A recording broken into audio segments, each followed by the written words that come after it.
Assalamualaikum warahmatullahi wabarakatuh. Selamat pagi anak-anak. Kita berjumpa lagi dalam mata pelajaran Bahasa Indonesia. Setelah pertemuan sebelumnya, kita mempelajari berkaitan dengan pengertian berita, kemudian syarat berita yang baik, kemudian ciri berita yang baik. Untuk pertemuan kita hari ini, kita akan belajar yang namanya dengan unsur berita. Nah, unsur berita seringkali dikenal dengan istilah yang namanya 5W+1H. Apa itu 5W+1H? Akan kita bahas pada pertemuan hari ini. 5W+1H terdiri dari yang pertama adalah what, yang artinya apa.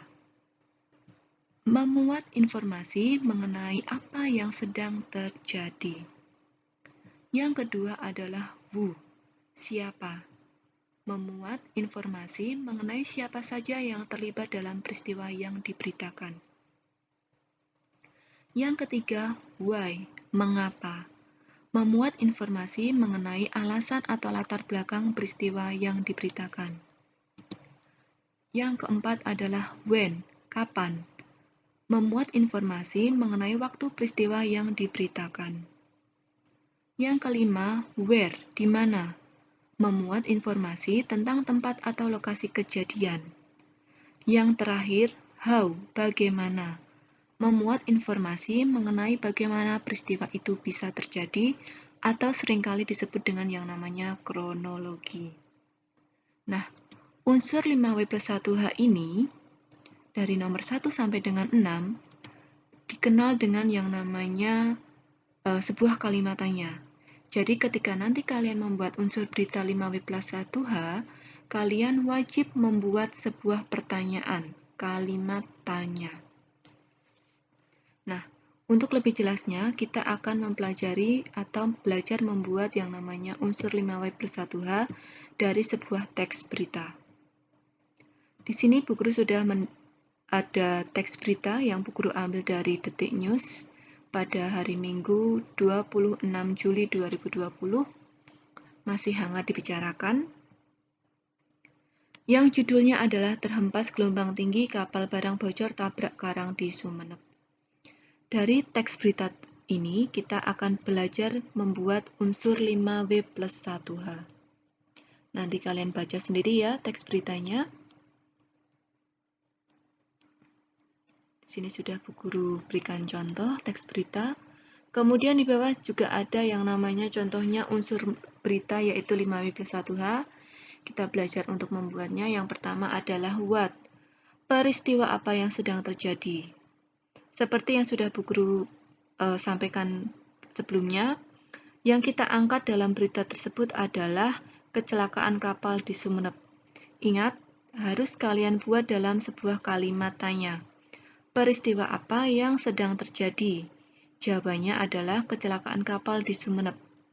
Jawaban dari unsur 5W+1H ini harus ada di dalam teks berita. Jadi jawaban tidak bisa kalian buat sendiri. Unsur yang kedua adalah who, siapa.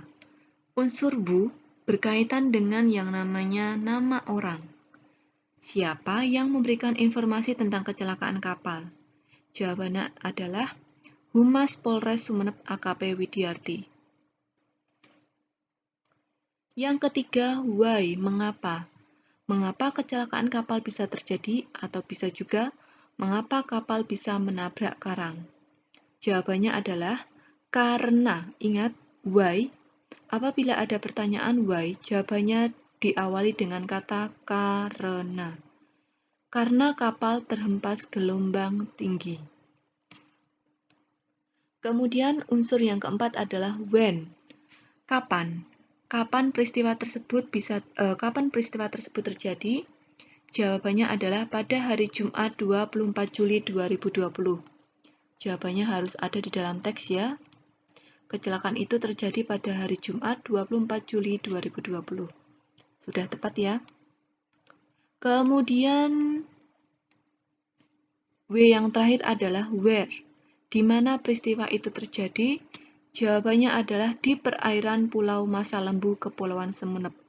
Nanti kalian bisa cek sendiri apakah peristiwa itu terjadi di perairan Pulau Masa Lembu, Kepulauan Sumeneb.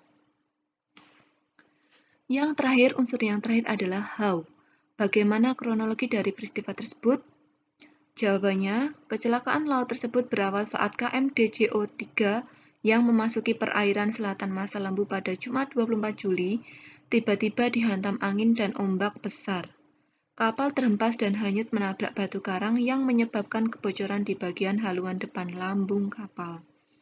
Nah, ini tadi adalah unsur 5W+1H dari teks berita terhempas gelombang tinggi kapal barang bocor tabrak karang di Sumeneb.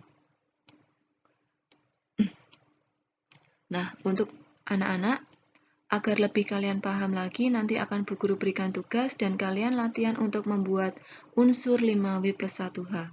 Bu Guru ingatkan lagi, yang namanya unsur 5W+1H harus dibuat dalam sebuah pertanyaan atau kalimat tanya.